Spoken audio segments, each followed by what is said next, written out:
Okay, ದುಬೈಗೆ ಹೋಗ್ ಬಂದ್ವಿ, reels ಏನು ಮಾಡಿಲ್ವಾ ಸರ್? ಹೇಗೆ ಆಕ್ಟಿಂಗ್ ಅಂದ್ರೆ ಏನು ಗೊತ್ತಾ? ಹೊಟ್ಟೆ ಸುಗಾಗಿ ಮಾಡೋದು. ರೀಲ್ಸ್ ಏನ್ ಗೊತ್ತಾ? ಹೊಟ್ಟೆ ತುಂಬಿದ್ಮೇಲೆ ಅರಗಿಸ್ಕೊಳಕ್ಕೋಸ್ಕರ ಮಾಡೋದು.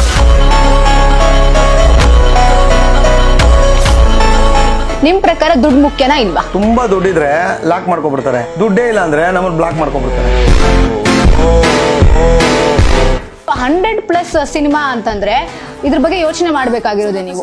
ಏನ್ ಯೋಚನೆ ಮಾಡ್ಬೇಕು ನಾನು? ಏನ್ ಯೋಚನೆ ಮಾಡ್ಬೇಕು ಅಂತಂದ್ರೆ ನಾವ್ ಯೋಚನೆ ಮಾಡ್ಬೇಕಾಗಿರೋದು. ನೀವು ಯೋಚನೆ ಮಾಡ್ಬೇಕು, ಮತ್ ಮಾಡಿ ಕೂತ್ಕೊಂಡು ಒಂದಿನ ರಜಾ ಹಾಕ್ಬಿಟ್ಟು. ಕಾಕ್ರೋಚ್ ಅಂತ ಕರೆದಾಗ ಆ ಫೀಲೇ ಬೇರೆ ಆಗುತ್ತೆ ಅಲ್ವಾ? ಕರೆದು ಅದು ನನ್ನ ಹೆಸರು ಅನ್ನೋ ತರ ಫೀಲ್ ಆಗ್ಬಿಟ್ಟಿದೆ. ಮುಂಚೆನೂ ಫೀಲ್ ಆಗ್ತಿರ್ಲಿಲ್ವಾ? ಅವಾಗ ನಾನು ಇನ್ನೂ ಹೆಸರೇ ಇಟ್ಟಿರ್ಲಿಲ್ವಲ್ಲ ಮೇಡಮ್. ಸಿನಿಮಾ ಸಿಕ್ಕಾಪಟ್ಟೆ ರಿಸ್ಕ್ ಮೇಡಮ್. ಬೇಡವೇ ಬೇಡಪ್ಪ ಸಹವಾಸ ಅಂತ ಯಾವ್ದಾದ್ರು ಅನ್ಸಿದ್ಯಾ? ಎಷ್ಟೋ ಆಡ್ಗಳೆಲ್ಲ ನಾವು ನೋಡ್ತಾ ಇರ್ತೀವಿ, ಲಿಪ್ಸ್ಟಿಕ್ ಇಂದ ಕ್ಯಾನ್ಸರ್ ಬರುತ್ತೆ ಅಂತ ಹೆಣ್ಮಕ್ಳು ಹಾಕೋದ್ ಬಿಟ್ಬಿಟ್ಟು.